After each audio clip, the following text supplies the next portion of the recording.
इस बीच बीजेपी अपना बयान पूरा फैसला पढ़ने के बाद देगी।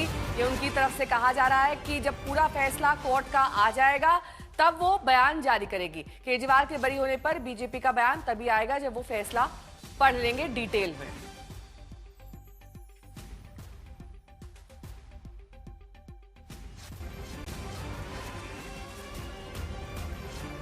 इस बीच अब आपके हौसले बुलंद दिखाई दे रहे हैं। ईडी के खिलाफ मामला दर्ज कराएगी, ईडी केस के खिलाफ अर्जी दाखिल करेगी। आप ये अर्जी दरअसल इसलिए दाखिल की जा रही क्योंकि ईडी का केस ही सीबीआई के केस पर आधारित था।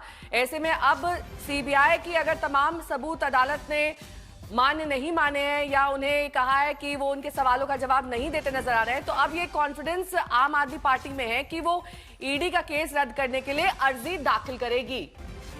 अमित भारद्वाज मेरे सहयोगी जुड़ गए हैं तमाम जानकारी के साथ। अमित, कितनी संभावना है कि ये जो अर्जी दाखिल की जाएगी ईडी के खिलाफ वो काफी पुरजोर इस लिहाज से होगी क्योंकि ईडी का तो केस ही सीबीआई के केस पे आधारित था।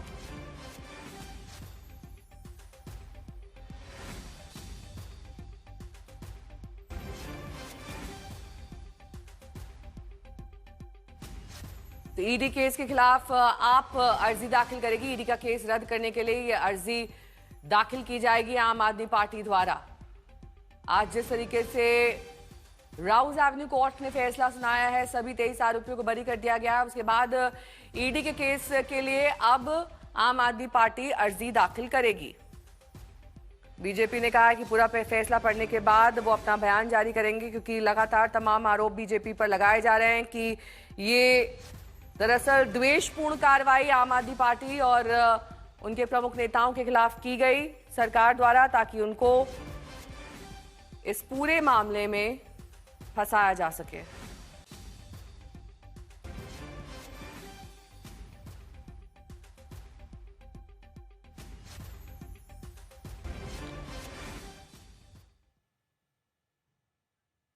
अमित भारद्वाज मेरे सहयोगी जुड़ गए हैं सीधे केजरीवाल के घर के बाहर से। अमित, इस बात की कितनी संभावना है कि ईडी का केस पूरी तरीके से खारिज हो जाए आपकी इस अर्जी के बाद, क्योंकि वो तो सीबीआई के केस पर ही आधारित था और वही कमजोर निकला?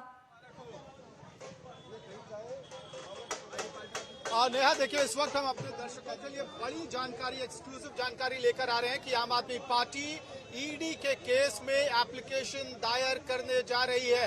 टॉप सोर्सेस से ये खबर हमें मिल रही है कि सीबीआई के केस के वर्डिक्ट के आधार पर एनफोर्समेंट डायरेक्टोरेट अब अरविंद केजरीवाल, मनीष सिसोदिया और आम आदमी पार्टी के कई नेताओं के खिलाफ जो केस चल रहा है, excise policy case, ED case, उसमें एप्लीकेशन दायर करेगी और अक्विटल डिमांड करेगी, डिस्चार्ज करने की अपील दायर करेगी और आधार बनाएगी इसी सीबीआई केस को।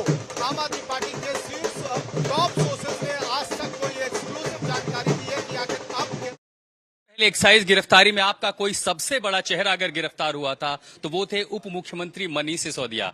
उस घर पर जब सीबीआई के अधिकारी आए थे, ईडी के अधिकारी आए थे, वो पहला शब्द और आज अदालत में जो पहला शब्द था, दोनों याद आ रहा है आपको? आशुतोष, मुझे सीबीआई के ऑफिसर्स ने अरेस्ट करते हुए कहा था कि you are not cooperating, you are not revealing the facts, आप सच नहीं बोल रहे हैं। मैं उनसे पहले दिन से कह रहा था कि सच यही है कि ये केस पूरी तरह से झूठा है, भारतीय जनता पार्टी का बनाया हुआ है, नरेंद्र मोदी जी का एजेंसीज के दुरुपयोग का एक नमूना है।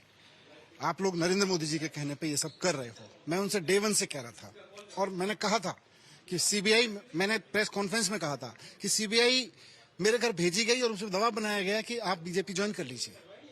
मेरे ऊपर दबाव बनाया गया कि आप आम आदमी पार्टी छोड़ दीजिए, अरविंद केजरीवाल जी के साथ छोड़ दीजिए। इस चीज के जवाब बनाए गए। मेरे परिवार को परेशान किया गया, मुझको परेशान किया गया, सबको परेशान किया गया, लेकिन लगता था कि भगवान है, संविधान है और भगवान है। और आज सिद्ध हुआ कि भगवान है, किसी बड़े से बड़े तानाशाह की मोदी जी कुछ भी कर ले नहीं चल सकती। 17 महीनों का वक्त जो मनीष सिसोदिया ने जेल में बिताया, परिवार के लिए, आपके लिए, हर वो दिन, हर वो पल अब याद आ रहा होगा।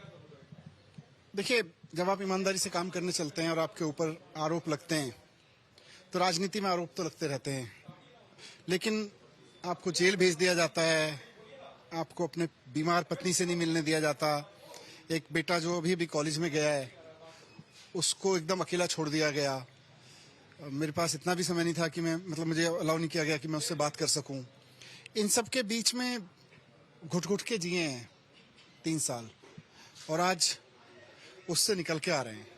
तो मैं धन्यवाद करता हूं ऑनरेबल कोर्ट का भी, और सबसे ऊपर चीज संविधान का और भगवान का धन्यवाद करता एक हूँ। बार को अभी मन में लगा था मनीष जी कि ये दाग ऐसा लग गया, जिंदगी आगे कैसे जाएगी परिवार के लिए? अपने बेटे का जिक्र। भरोसा तो पहले दिन से ही था कि केस झूठा है। पहले दिन से हम कह रहे थे कि ये फैब्रिकेटेड केस है, भारतीय जनता पार्टी की मनोहर कहानियां हैं। मोदी जी सत्ता में बने रहने के लिए, सत्ता हासिल करने के लिए किसी भी हद तक जा सकते हैं, और उन्होंने ये इसीलिए केस बनाया था। मतलब आप सोच के देखिए ना, आज का केस, आज का जो जजमेंट है उसमें साफ हो गया कि ये केस तो ट्रायल लायक भी नहीं है। मतलब पूरी की पूरी भारतीय जनता पार्टी नाच रही थी इस पे।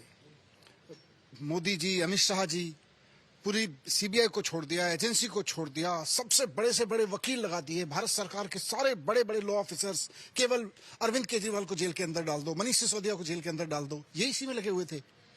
तो मैं उनसे कहना भी चाहता हूं, आज अरविंद जी ने भी कहा कि आपको देश ने प्रधानमंत्री बनाया, इस देश के लिए सोचिए, देश के बारे में सोचिए। अरविंद केजरीवाल, मनीष सिसोदिया, आम आदमी पार्टी, इन सब के बारे में सोचना बंद कर दीजिए। आप देश के बारे में सोचिए। देश को अच्छे स्कूल चाहिए, देश को अच्छे अस्पताल चाहिए, देश के लोगों को नौकरियां चाहिए, देश के व्यापारियों को तरक्की चाहिए, उनके बारे में सोचिए। आप सीबीआई और ईडी के दम पे देश में चलाइए। जब आप बाहर आए थे, पत्नी जब आपकी मिली, बच्चे जब परिवार से मिले, वो पहला मौका कैसा? इमोशनल था सबके लिए, हम सबके लिए इमोशनल था। उस वक्त भी इमोशनल था जब झूठे केस में लगाया गया था। आज सच्चाई की जीत हुई है। बहुत बहुत शुक्रिया मनीष सिसोदिया। आज परिवार के लिए, मनीष सिसोदिया के लिए, आम आदमी पार्टी के लिए नहीं है, इन सबके लिए एक बड़ा दिन है, क्योंकि वो कहते हैं ना कि कोई आरोप सीधे हट जाना, वो दाग जिससे चुनाव गया, जीवन पर दाग लगा, हमेशा ये लगा कि आगे भविष्य क्या होगा, आज हर चीज से बरी होकर के आए हैं। तो जाहिर आम आदमी पार्टी के लिए ये एक ऐसी संजीवनी है कि जो कम से कम इनके लिए जो इतने लम्हा था जो जेल में बीता है, आज उसे कम से कम उबरने का दिन जरूर है, और इसीलिए आज समय अपने परिवार के साथ वक्त बिता रहे हैं। जाहिर है यहाँ से एक सियासी लड़ाई आगे जरूर खड़ी होती है, जिसके लिए बड़ा हथियार मनीष सिसोदिया, केजरीवाल और उनकी पूरी पार्टी को मिला है। ठीक है, बहुत बहुत शुक्रिया।